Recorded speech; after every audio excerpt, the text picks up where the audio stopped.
दोस्तों, पिछले कुछ टाइम से इंडियन रेलवेज काफ़ी न्यूज़ में है। रेलवेज हमेशा से ही as a career option majority of students के लिए टॉप प्रायोरिटी में रहता है।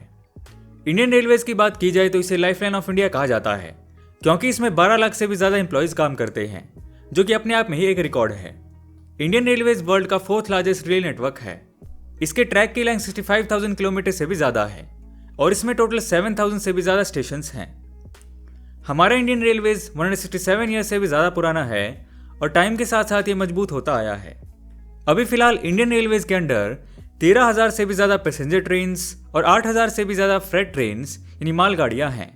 इन ट्रेन्स के through daily on average 2 crore से भी ज़्यादा पैसेंजर्स ट्रैवल करते हैं और 3 मिलियन टन से भी ज़्यादा माल ढोया जाता है।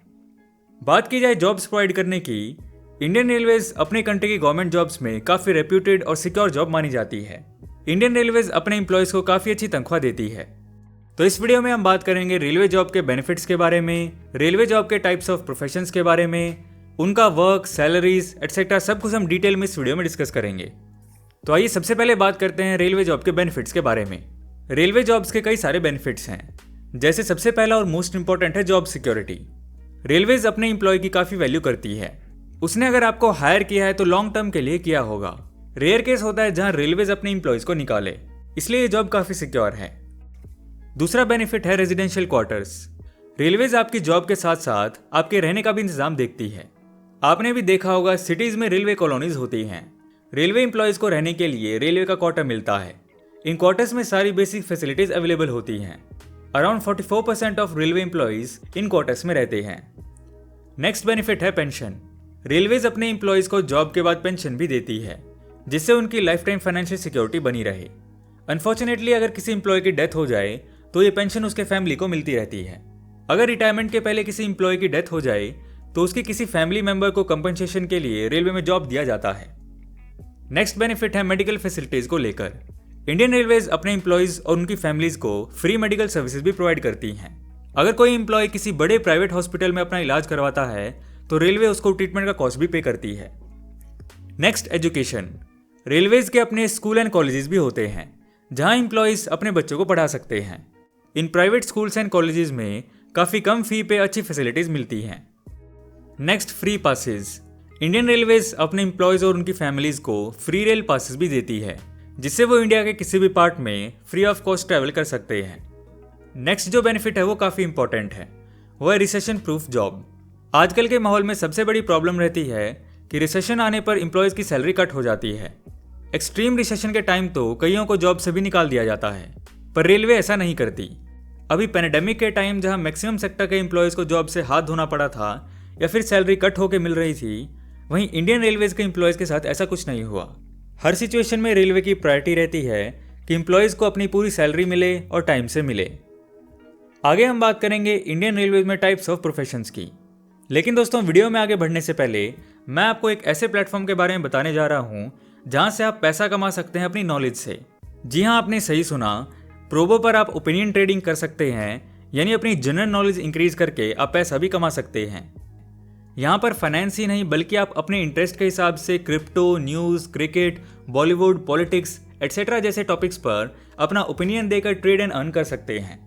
मैं आपको एक लाइव डेमोन्स्ट्रेशन करके दिखाता हूँ। ऐप को ओपन करने के बाद आपको अलग अलग क्वेश्चंस दिख रहे हैं, आप किसी को भी चूज कर सकते हैं। जैसे मैं यहाँ इस क्वेश्चन को चूज कर लेता हूँ, will bitcoin make a high of $47,000 by March and. इसे आप यस और नो कर सकते हैं अपने ओपिनियन के हिसाब से। मुझे यहाँ पे नो लग रहा है तो मैं इस क्वेश्चन पे नो कर दूंगा। तो यहाँ पे ये आपसे क्वांटिटी पूछेगा, आप अपने हिसाब से इसकी क्वांटिटी को इंक्रीज कर सकते हो। और आपको नीचे शो कर रहा है total amount and potential profit, यानी इस ट्रेड पे अगर आप नो सिलेक्ट करेंगे तो 6 रुपीज़ पे आपको 4 रुपीज़ का प्रॉफिट हो सकता है। ये पोटेंशियल प्रॉफिट हर एक क्वेश्चन का अलग अलग हो सकता है। इसके बाद सिंपली आप इसे स्वाइप करके नो कर दो और आपका ट्रेड प्लेस हो जाएगा। बस आपको रिजल्ट्स के लिए वेट करना है और अगर आपका ओपिनियन करेक्ट होता है तो आप यहाँ पे अर्न कर पाएंगे। अर्निंग ही नहीं, यहाँ पे आपकी जनरल नॉलेज भी इंक्रीज होगी। तो है ना इंटरेस्टिंग ऐप? तो डिस्क्रिप्शन में दिए गए लिंक से आप इसे डाउनलोड कर सकते हैं। अब बात करते हैं इंडियन रेलवेज के अलग अलग टाइप के प्रोफेशंस की। अब रेलवेज की जॉब सेंट्रल गवर्नमेंट के अंडर आती है, तो बाकी गवर्नमेंट जॉब्स की तरह ये भी 4 ग्रुप्स में डिवाइड होती है। Group A, group B, group C और ग्रुप डी। सबसे पहले बात करते हैं ग्रुप डी की। Group D Indian railway jobs की सबसे लोएस्ट पेड कैटेगरी होती है। इसमें सभी नॉन टेक्निकल प्रोफेशंस जैसे peon, helper, cleaner, assistant, gunman, pointsman and trackman जैसी पोस्ट शामिल हैं। इनकी एवरेज बेसिक सैलरी अराउंड 18,000 होती है। अब बात करते हैं नेक्स्ट ग्रुप की, ग्रुप सी। ग्रुप सी की रिक्रूटमेंट के लिए आरआरबी पोस्ट के according technical and non technical exam के थ्रू हायर करती है। आरआरबी यानी रेलवे रिक्रूटमेंट बोर्ड, जो रेलवे के एग्जाम्स कंडक्ट कराती है। ग्रुप सी में सुपरवाइजर वाली जॉब्स भी होती हैं। इसमें जो प्रोफेशंस आते हैं वो हैं ticket collector, clerk, goods guard, assistant station master, typist, commercial apprentice, traffic assistant, civil and mechanical engineer etcetera. Next बात करते हैं ग्रुप बी की। ग्रुप बी में मिडिल मैनेजमेंट वाली पोस्ट होती हैं। इसमें मैक्सिमम वही इंप्लॉयज होते हैं जो ग्रुप सी से प्रमोटेड होते हैं। ग्रुप बी की पोस्ट में junior engineer, section officers and depot material superintendent जैसी पोस्ट होती हैं। Group C and group B की सैलरी में बहुत ज़्यादा डिफरेंस नहीं होता है। इनकी सैलरी पोस्ट के हिसाब से वेरी करती है। ऑन एवरेज इनकी स्टार्टिंग बेसिक सैलरी 15,000 से 39,100 तक होती है। नेक्स्ट अब बात करते हैं ग्रुप ए की। तो ग्रुप ए में इंडियन रेलवेज की सबसे टॉप कैटेगरी जॉब्स होती हैं, जिसमें बड़े गेजेटेड ऑफिसर्स होते हैं जिनके पास हाई एडमिनिस्ट्रेटिव रिस्पॉन्सिबिलिटीज होती हैं। इनकी रिक्रूटमेंट यूपीएससी के थ्रू होती है, जिसमें 2 तरह के एग्जाम्स होते हैं। एक तो सिविल सर्विस एग्जाम, जिसके थ्रू IRPS यानी Indian railway personal service, IRTS यानी Indian railway traffic service, IRAS यानी इंडियन रेलवे अकाउंट सर्विस और RPF यानी रेलवे प्रोटेक्शन फोर्स की पोस्ट की रिक्रूटमेंट की जाती है। दूसरा कंबाइंड इंजीनियरिंग सर्विस एग्जाम, जिसके थ्रू IRSC यानी Indian railway service of engineers, IRPF यानी Indian railway protection force and IRMS यानी Indian railway medical service etcetera जैसी सर्विस की पोस्ट की रिक्रूटमेंट होती है। ग्रुप ए के ऑफिसर्स की एवरेज स्टार्टिंग सैलरी 80,000 से 90,000 के अराउंड होती है।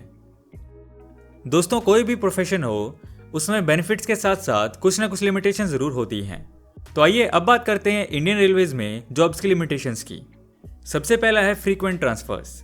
ट्रांसफरेबल जॉब होने की वजह से एम्प्लॉयज़ को बार बार सिटी चेंज करनी पड़ती है और उनके साथ साथ पूरी फैमिली शिफ्ट होती है, जिससे एक अनस्टेबिलिटी सी रहती है। फ्रीक्वेंट स्कूल्स चेंज होने से एम्प्लॉयज़ के बच्चों के एजुकेशन पे भी इम्पैक्ट पड़ता है। इसकी दूसरी लिमिटेशन है कि इसमें कैरियर ग्रोथ मेरिट के अकॉर्डिंग नहीं होती, जैसे कि प्राइवेट सेक्टर्स में होता है। यानी ऐसा नहीं है कि आप ज़्यादा टैलेंटेड एंड हार्ड वर्किंग है तो आपका प्रमोशन जल्दी होगा। जो रूल है वही सब पे अप्लाई होता है। इनके अलावा इंडियन रेलवे की जॉब्स में कोई मेजर इशू नहीं है। इसमें मोस्टली सिर्फ बेनिफिट्स ही बेनिफिट्स हैं। तो आज की वीडियो में इतना ही दोस्तों। मिलते हैं आपसे नेक्स्ट वीडियो में ऐसे ही किसी इंटरेस्टिंग टॉपिक के साथ। सो दोस्तों, वीडियो पसंद आया तो लाइक एंड शेयर करो यार। एंड नए हो तो इस चैनल को सब्सक्राइब कर लो, क्योंकि मैं ऐसी वीडियोज़ आपके लिए लाता रहूँगा। And thanks for watching.